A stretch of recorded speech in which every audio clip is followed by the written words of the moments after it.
창세기 3장 17절 말씀. 아담에게 이르시되 네가 내 아내의 말을 듣고 내가 너더러 먹지 말라 한 나무 실과를 먹었은즉 땅은 너를 인하여 저주를 받고 너는 종신토록 수고하여야 그 소산을 먹으리라. 땅이 내게 가시덤불과 엉겅귀를 낼 것이라.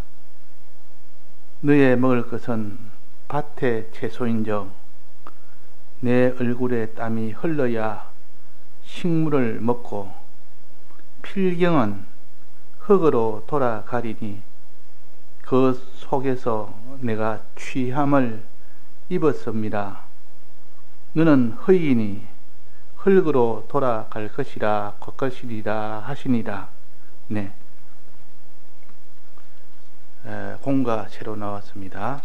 공가 오늘 제목이 범죄 보응입니다. 자, 게시판에 올라가 있으니까 참고하시기 바랍니다. 제목이 범죄의 보응. 요절. 아담에게 이르시되 내가 내 아내의 말을 듣고 내가 너더러 먹지 말라 한 나무 실과를 먹었은즉 땅은 너로 인하여 저주를 받고 너는 종신토록 수고하여야 그 소산을 먹으리라. 자, 1. 창조주의 법칙. 모든 존재는 하나님으로 말미암아 지음받았고 또 하나님의 은혜로 보존되고 성장 흥황하는 것이다. 그런 거로 모든 피조물에게는 창조주의 법칙이 있어 어기면 사망이요 순종이면 생명이요 즉 평강과 기쁨이 되는 것이다. 2. 법칙을 어기면 저주, 지키면 복. 인류 시조 아담과 하와는 하나님의 법을 어겨 범죄한 값으로 자손의 대대손손과 그와 관련된 모든 만물이 저주를 받았다. 우리도 우리의 선조, 선배 신앙의 지도자들의 범죄로 후손과 후배와 교인과 만물이 저주와 사망을 받을 수도 있고 아브람과 같이 선조, 선배, 지도자 된 자기 한 사람의 의로 후손과 후배와 교인들이 복을 받을 수도 있는 것이다. 이 중대한 원인자가 자기 힘을 알고 살아야 한다. 흥망이 자기 한 사람으로 끝나는 것이 아니고 무한히 계속하는 것이다. 3. 예수님의 대속의 공로를 믿고 이렇게 영원히 멸망케 된 인류에게 한 중보자 신인 양성 1위이신 예수님의 대속의 공로가 우리 위에 건설되었다. 그런 거로 우리는 이 무서운 사실을 깨닫고 죄를 예수님의 피로 사해 주심을 믿어야 하고 하나님의 의를 예수님의 사활로 이루어 주심을 믿음으로 담대히 건설해 나아가야 한다. 그런 거로 나와의 관련된 사람들도 만물들도 흥망성쇠는 나 하나에게 매여 있는 이 큰 사실을 깨달아야 한다. 우리의 선조로 말미암은 멸망을 벗어야 하겠고 선조로 말미암은 축복을 우리가 감당하도록 받도록 노력해야 한다. 4. 회개와 의로 축복. 죄를 두고는 오는 멸망을 막을 수가 없고 회개와 의를 가졌을 때에 하나님이 주시는 축복을 아무도 방해하지 못한다. 우리는 모든 불행과 축복 그것을 마련하려고 애쓰지 말고 하나님을 향하여 죄를 청산하고 이를 다무고 의를 행하여 하나님으로 인한 축복받는데 주력해야 한다. 이것이 참 인생길을 해결하는 하나로만 되어 있는 법칙이다. 네. 네, 오늘 공과 본문을 중심으로 우리가 또 알아야겠습니다. 자, 본문에 보면 하나님이 아담에게 이르시되 그랬습니다. 하나님이 아담에게 이르시되, 지금 아담이 범죄하고 난 뒤에 하나님이 아담에게 찾아와서 하시는 말씀입니다. 아담이 선악과 먹고 난 뒤에 그때 자꾸 이제는 하나님을 피하여 숨는 겁니다. 누구나 자꾸 범죄하고 나면 하나님 낯을 피하게 됩니다. 왜? 낯이 부셔서 보지를 못한다 그 말입니다. 거룩한 하나님인데 자기는 더러운 죄인이 되었으니까 그 앞에 서지를 못하고 자꾸 숨습니다. 자꾸 숨는다 그 말. 그래서 숨는데 하나님이 결코라도 찾아내서 아담아 아담아 부르시고 이렇게 아담에게 이르시되, 너가 내 아내의 말을 듣고 내가 너더러 먹지 말라는 실과를 먹었은즉 먹었기 때문에 땅은 너로 인하여 저주를 받고 너는 종신토록 수고하여야 그 소산을 먹으리라 했습니다. 자, 아담이 범죄하고 난 뒤에 첫 번째 하나님이 그 저주는 뭡니까? 땅을 저주했습니다. 왜 아담이 범죄한 것을 왜 땅에게 저주합니까? 아담은 땅 위에서 처소가 있어야 되고, 땅이 있어야 처소가 있어야 되고, 또 땅에서 식물이 나니까 그 식물 문제와 처소 문제를 하나님이 땅을 저주를 해버렸습니다. 땅을 저주해버리니까 땅에서 식물이, 에덴 동산에서는 식물이 저절로 났습니다. 경작 안 해도, 수고 안 해도 그는 식물이 들어나서 임의 과실도 있고 생명 과실도 있고 다 있지 않습니까? 그래서 심지 않아도 열매가 나는 것이 에덴 동산인데, 에덴 동산 바깥쪽에 쫓겨난 그 바깥쪽에는, 거기에는 저주받은 땅이라, 거기에는 너희들이 종신토록 수고하여야 그 소산을 먹을 수 있도록 되어 있는 땅입니다. 수고하여, 무슨 수고? 경작하는 수고, 즉 밭 가는 수고. 이게 자기 수고해야 거기서 열매가 나지. 수고가 나면 열매가 안 나는데, 유일하게 에덴 동산에서 쫓겨나기 전에 에덴 동산은 특별한 곳이라, 거기는 수고하지 않아도 열매를 맺기 때문에 거기가 참된 천국이라, 참된 행복이 있는 곳이라. 그러나 이 에덴 동산 바깥쪽에 쫓겨난 그곳에는 수고해야 된다 그랬습니다. 종신토록 수고해야 그 소산을 먹는다 했습니다. 사는 동안 소산을, 식물을 못 먹으면 다 고통을 당하다 결국 죽게 되는 거 아닙니까?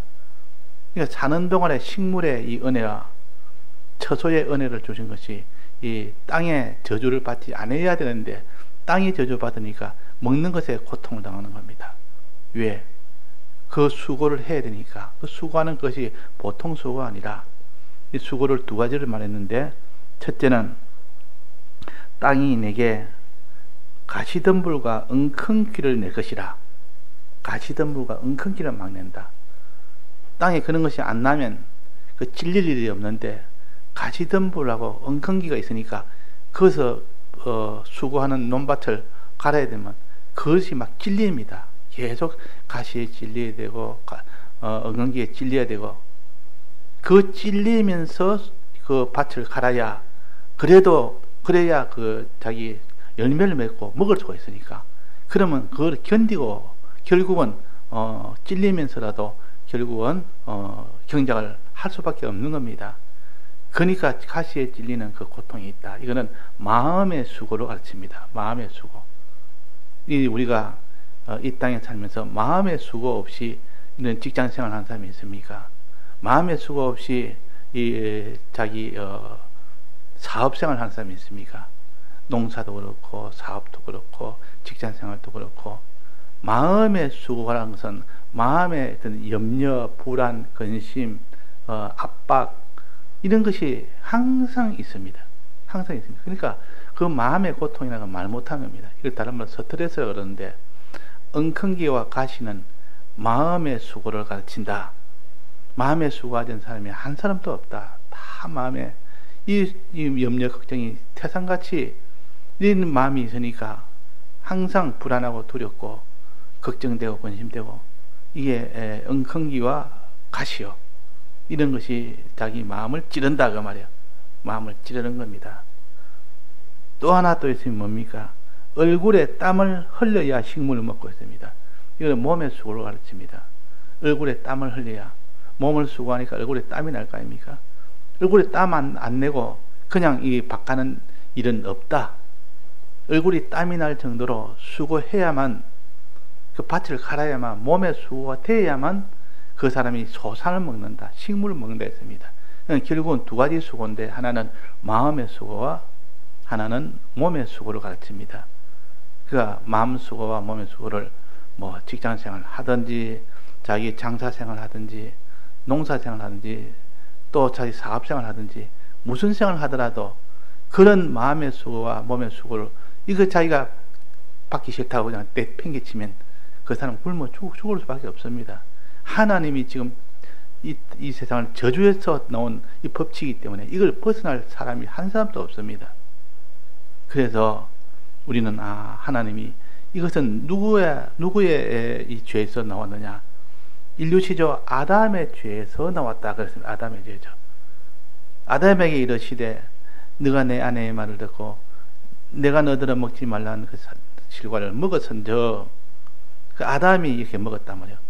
땅은 너로 인하여 저주를 받고 종신토록 수고하여 그 소산을 먹는다. 평생토록.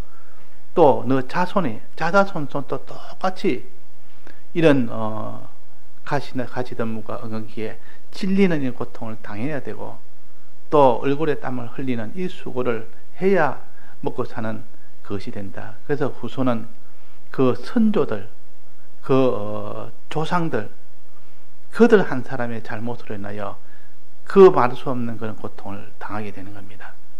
자, 내가 하나 앞에 이 저주를 받을 수 있는 행동을 하게 되면 내 후손들, 내 후배들, 그들 다 고통을 당한다 하는 것을 우리가 이것을 함께 깨달아야 됩니다. 아담이 범죄함으로 인하여 그 후손들이 다 이 고통을 당하듯이, 우리가 범죄하면 내 하나로 끝나는 것이 아니라 내 후손들, 내 자녀들, 그들도 똑같이 그렇게 자자손손이 그 고통을 당하게 된다 하는 것을, 오늘 이게 범죄의 보응이라는 요 제목을 가지고 아담의 범죄를 통하여 그 후손들도 자자손손 그 보응을 받는다. 무슨 보응을 받느냐? 땅이 저주받아서 땅이 엉겅기를 내는 이런 저주를 합니다. 엉겅기 낸단 말은 마음의 고통, 마음의 수고가 되어야 된다. 마음에 찔리는 그 근심 걱정이라는 압박감이라는 수고가 되어야 되지. 직장생활 하는데 아무 마음 편안한 거, 그런 직장생활이 없습니다. 사업생활 편안한 생활 없습니다. 이게 저기 미천을 들여서 사업을 하는데 이 장사가 안 된단 말이에요. 그러면 마음에 얼마나 불안하고 두렵고 참 그 절망이 되겠습니까? 이런 불안한 이 마음의 염려 걱정 근심에 이 가시덤불과 엉겅기의 가시가 항상 찔리면서 이 생활할 수밖에 없습니다. 염려 걱정 없는 사람이 없습니다. 누구한테 다 물어봐도 아무리 저 사람 부자다, 야, 저 사람 부자니 걱정이 있겠느냐? 저 사람 건강한 사람이니까 걱정이 있겠느냐? 저 사람 가족이 참 자식도 잘 되고 모든 것이 다 참 염려 없이 보이는, 그런 우환 없이 보이는 것도 파고 들어가 보면 말할 수 없는 염려가 있습니다. 이게 하나님이 주신 법칙이기 때문에 도리가 없습니다. 벗어날 수가 없습니다. 또 몸의 수고를 하지 않고는 그 사람이 생계를 유지하지를 못합니다. 그러니까 평생토록 종신토록 했습니다. 수고하여야 그 소산을 먹으리라. 이 법칙은 벗어날 수가 없습니다. 하나님이 이 법칙을 주었기 때문에 이 법칙은 난 벗어나겠다. 이 땅에 있는 모든 엉겅기와 가시덤불을 내가 버리쁘겠다. 이건 내가 찔리지 않겠다. 또 얼굴에 땀 흘리는 이건 하지 않겠다. 그러면 그 사람은 결국은 소산을 먹지 못합니다. 소산을 먹지 못하면 그 사람은 일함으로 인하여 수고하는 것보다 더 큰 고통이 올 수밖에 없습니다.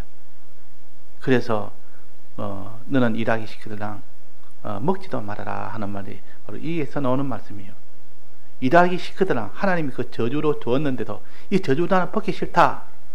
그러면 반드시 그 사람은 먹지를 못하게 된다. 먹지 못하는데 오늘 고통은 말할 수 없단 말이에요. 똑같이 신앙생활에도 한 사람은 세상의 모든 소산을 다 먹으면서 하나님 주신 은혜를 받으면서 신앙생활하는 사람이 있고, 먹지 못해서 항상 돈 빌리는 사람이 있습니다. 돈 좀 빌려달라, 돈 좀 빌려달라. 내 물건 내가 사야 되니까 돈 좀 빌려달라. 내가 필요한 돈이 필요하니까 돈 좀 빌려달라. 이런 사람은 항상 그는 자기가 이 세상에 필요한 소산을 먹어야 되는데, 가져야 되는데 이것을 가지 못하니까 이거는 저주 중에 저주요. 저주 중에 저주. 이거는 우리가 어떻게 되느냐, 하나님이 주신 저주는 받아야 됩니다. 단마음으로 받아야 됩니다. 우리가 직장생활 할 때 마음의 고통이 오거나 육신의 고통이 오거나 이런다, 그건 던져버리면 안 됩니다. 그걸 참고 견디며 그걸 받아들여야 됩니다. 그 단마음으로 받아들여야 그 뒤에 좋은 날이 있고 구원의 새해가 그 뒤에 나타납니다. 그래서 직장생활을 통하여 그 준비를 통하여 그 속에서 그 구원생활이 이루어지도록 하는 하나님의 또 역사입니다. 이게 하나님의 역사니까 꼭 저주 같아도 깊이 들어가 보면 저주가 아닙니다. 하나님이 육신의 고통을 통하여 자기 죄를 깨달아서 이 죄를 회개하며 이제 의의 길로 나아가라고 이런 어려움을 주신다 그 말이에요. 그 사람이 어려움 만나면 자기 죄 있는 사람은 회개를 하게 됩니다. 어려움 만나면. 어려움 안 만나면 회개를 안 할 사람이, 어려움 만나면 회개하는 이 사람이 대부분입니다.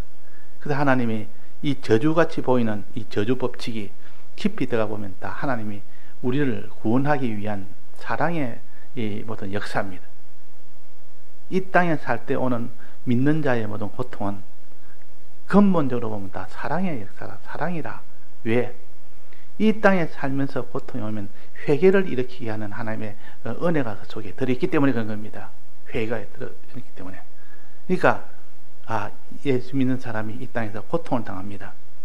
그러면 분명히 저주로 잘못됐으니까 저주 같아 보이는데 그거는 회개하라고 주는 하나님의 징계니까 사랑이라고 말이야.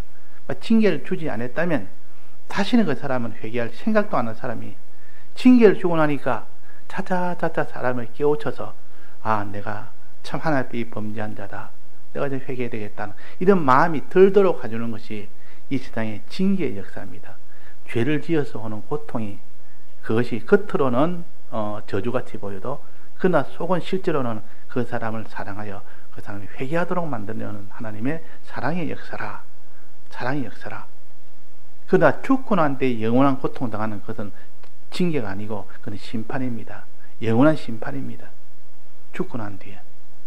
그래서 하나님께서 죽고 난 뒤가 아니라 이 세상에 살 동안 예수 믿는 사람에게 고통을 준다는 것은 이 땅에서 그 사람이 회개를 해서 회개케 한다거나, 안 그러면 의의 길로, 어려움 속에서 의의 길로 끝까지 걸어가도록 하는 이런 연단의 길이거나 둘 중에 하나입니다.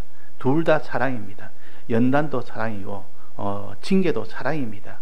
그러니까 우리는 이 세상에서 어려운 일을 만나면 감사하지 않을 일이 하나도 없습니다. 저희가 죄를 지어 있을 때는 회개하기 위한 하나님의 사랑의 징계요, 또 자기가 의의 길로 걸어갈 때 이 어려움 온 것은 그 사람을 연단케 하기 위한 사랑의 하나님의 연단이요. 그러니까 실제로 이 생각 하나에 깨달음 하나, 거기서 이런 어려운 현실을 만나도 한 사람은 기뻐하고 좋아하고 한 사람은 그 낭망하고 불평하고 그렇게 된단 말이에요. 똑같이 예수를 믿어도 어려움 만났을 때 하나님의 이 깨달음 하나가 얼마나 중요한지, 하나님 주신 깨달음 하나. 자, 우리가 죄를 지었을 때 어려움이 옵니다. 그러면 그 사람이 원망해야 됩니까? 감사해야 됩니까? 감사해야 됩니다. 왜? 죄 지었을 때는 거기에 대한 회개하라고, 돌이키면 하나님이 복을 주기 때문에, 돌이키지 않으면 이 땅에서도 너는 고통받다가 영원한 고통으로, 영원한 저주로 가기 때문에, 그래서 하나님께서 이 땅에 살 때 단지 회개하기 위한 사랑의 징계는 징계는 사랑이다 하는 것을 우리가 알아서 감사해야 되고, 또 그 사람이 회개할 것이 없는 어려운 길로 걸어가는데 자꾸 이렇게 어려움이 옵니다. 그러면 하나님 앞에, 주님, 내가 어려운 길로 걷는데 죄 없이 사는데 왜 자꾸 이런 더 어렵고 힘든 길로 오게 합니까? 해서 원망할 일이 아니고, 하나님께서 너는 그런 어려운 길을 걷되 어려움 속에서 어려운 길을 걸을 때 그것이 바로 내가 구원을 마지막 얻게 하는 하나님의 마지막 연단이라는 단계다. 연단을 통과하면 세상이 모르는 지극히 큰 영광스러운 그는 구원을 주시기 위한 하나님의 사랑의 연단이라 해서, 연단이든 징계든 다 우리를 사랑하여 하나님이 하시는 것이라 그렇게 알아야 됩니다. 오늘 여기에 꼭 아담에게 저주같이 보입니다. 아담에게 저주하여, 그러니까 이 저주같이 보이지만 실제로 그 뒤에 20절부터 보면 저주가 아니라고 생각합니다. 20절 그 뒤에 쭉 읽어보면 나옵니다. 아담이 그 아내를 하와라 이름하였으니 그는 모든 산자의 어미가 됨이라. 하와가 모든 죽은 자의 어미인데 그 이후로 자손이 전부 다 죽은 자가 됐는데 이게 산자의 어미가 됨이라 했습니다. 하와가 왜 산자의 어미입니까? 죽은 자의 어미인데.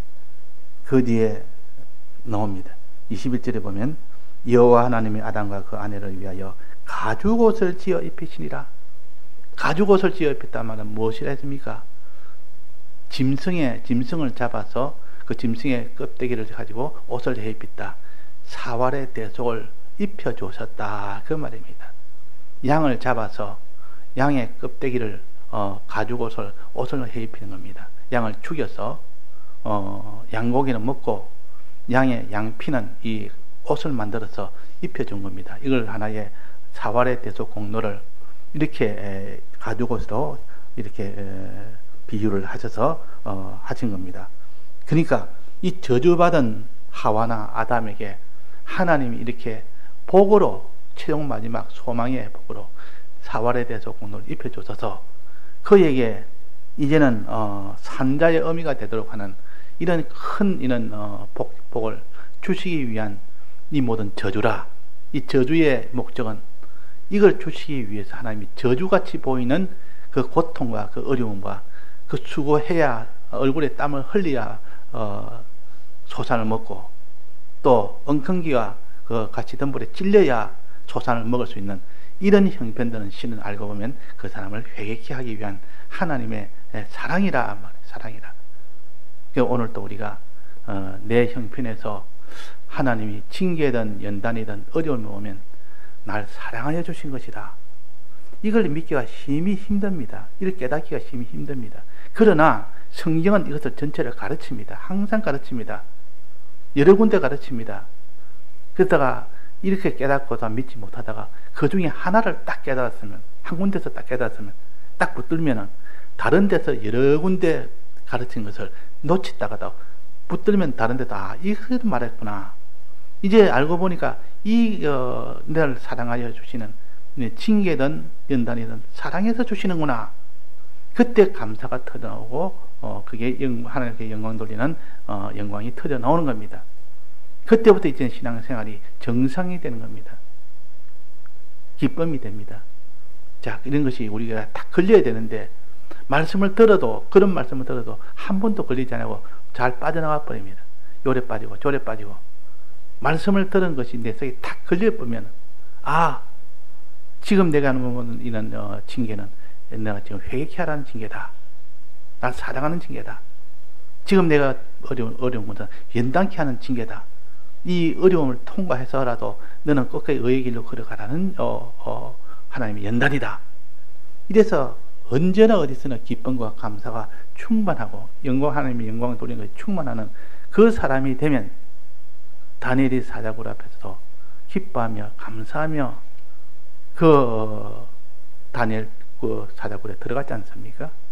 풀불에 들어간 그 세 친구도 기쁨으로 감사함으로 들어간 겁니다. 왜 이런 연단이나 내가 죄짓기 때문에 그런 게 아니고, 내가 지금 하나님 앞에 의의 길로 걷는데도 계속 걸으라고 어려운 이 형편을 주셨다. 감사합니다. 하고 그럴 수가 있는 겁니다. 그래서 이게 오늘 1번입니다.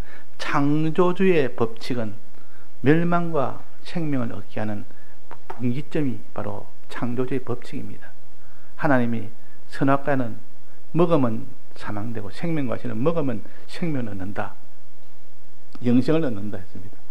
그러니까 먹으라는 생명과실을 먹지 않고 먹지 말라는 그 선악과를 먹는 바람에 이 아담이 저주를 받아서 영원히 멸망되는 그 길을 가게 된 겁니다. 거기에 가게 됐다. 또 하나님의 법칙을 지키면, 생명과실을 먹으라는 이것을 지키면 복이 있고, 하나님이 사망과실을 먹으면, 선악과 먹으면 사망된다는 이 과실을 너는 어기면 너는 영원한 저주를 받게 된다 하는 것을 우리가 명백히 하나님의 법칙에 이게 다 정해져 있다. 법칙에 따라서 다 된다. 이 법칙을 벗어난 사람은 없습니다. 한 사람도 없습니다. 나는 이 법칙이 어쨌든 간에 나는 내대로 살겠다. 그런 사람은 내대로 살 수가 없도록 하나님이 저주 아니면 복, 둘 하나에 다 그게 다 결과가 맺어지지. 나는 이는 저주나 복이나 그거 난 상관하지 않겠다. 난 내대로 살겠다. 그럴 수가 없는 겁니다. 지음을 받을 때 그렇게 그럴 수 없도록 지음을 받았는데 자기는 그렇게 하겠다면 하나님은 그걸 내버려 두겠습니까? 창조주가 피조물이 난 이러겠다 저러겠다 한다고 창조주가 그것을 내버려 두겠습니까? 그럴 수는 없습니다. 그래서 하나님의 법칙을 어기면 저주, 하나님의 법칙을 지키면 복이다. 이게 저주받은 아담은 어떻게 해결했습니까? 저주받은 아담은 어떻게 해결했습니까? 하나님께서 신인 양성의 1인 예수님의 중보자 되신 예수님을 대속의 공로를 위해서 보내셔서 이게 우리를 위하여 의를 건설하셨다. 사죄를 건설하셨다. 이 사죄와 칭의와 화친을 건설했기 때문에 이 예수님의 대속의 공로로 인해서 이것을 믿어야 됩니다.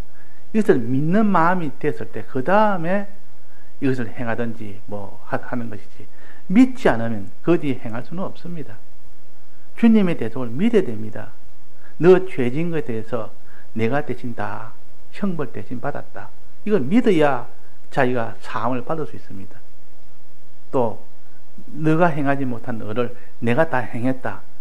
너가 행하지 못한 화목을 내가 다 화목했다. 이것을 믿어야 되는데 이것을 믿으려고 하지 않습니다. 이걸 어떻게 믿어? 내가 보지도 않았는데 어떻게 믿어? 이걸 믿을 수 있는가? 이래가지고 이런 것을 믿으려고 하지도 안 하고 그냥 예사로 여기는 그런 사람이 되면 우리는 여기에서 벗어날 수 있는 저주에서 벗어나지 못하고 복을 받을 수가 없다 하는 겁니다. 그 대속의 공로를 믿고, 그 다음에 마지막 4번에 이제 믿고 그 다음에 뭐 해야 됩니까? 회개와 의를 가져라. 회개와 의를 가져라. 이제 믿고 이제는 회개하는 자가 되라. 지은 죄에 대해서는 회개하면 회개가 될 수 있습니다. 사죄를 믿고 이제는 회개하면 회개가 되집니다. 이제는 죄가 다 사함받는다고 말이에요. 또 뭘 했으면 의를 행해라. 회개를 행하고 의를 행해라.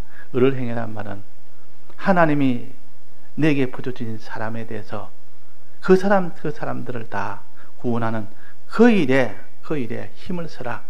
주님이 대신 의를 다 행한 것을 너가 그것을 실제로 행하는 자가 되라. 주님이 행한 것을 먼저 주님이 행하고 너는 그 다음으로 이어서 너도 그 의를 행하면 이게 의를 내 것으로 가지는 겁니다. 그래서 회개와 의를 가졌을 때 하나님 주신 축복은 아무도 방해하지 못한다. 아무도 막지 못한다. 이 복받는 방편이요. 우리는 내가 복을 만들어야 되겠다. 내가 저주를 피해야 되겠다. 이렇게 한다고 저주가 피해지고 이렇게 한다고 복이 만들어지는 것은 결코 안 됩니다. 하나님이 주신 이 저주를, 하나님이 주신 이 사죄를 받아야만 이 저주가 다 이것이 무마가 되고, 하나님 주신 이 의를 받아야만 이 복을 다 내가 받는 자가 되지. 복은 받는 것이지 내가 만드는 것이 아닙니다. 저주는 내가 피한다고 피해지는 것이 아닙니다. 하나님이 피하게 해주는 그 속에, 사죄 속에 들어가야 이 모든 저주가 다 피해지지 다른 길은 없습니다. 근데도 사람들은 이런 회개와 의의 길을 걸으려고 생각하지 않고 그거를 그냥 없애려고 저주를 없애려고, 복을 가지려고 나름대로 막 이렇게 힘을 쓰지만 아무 소용없습니다. 그래서 먼저 믿고, 주님의 사활에 대해서 믿고 회개와 의에 이 길로 걸어가는 요 일에만 주력을 해라 하는 것을 오늘 여기에 가르치십니다. 예, 다 같이 통성으로 기도하시다가 자유하시겠습니다.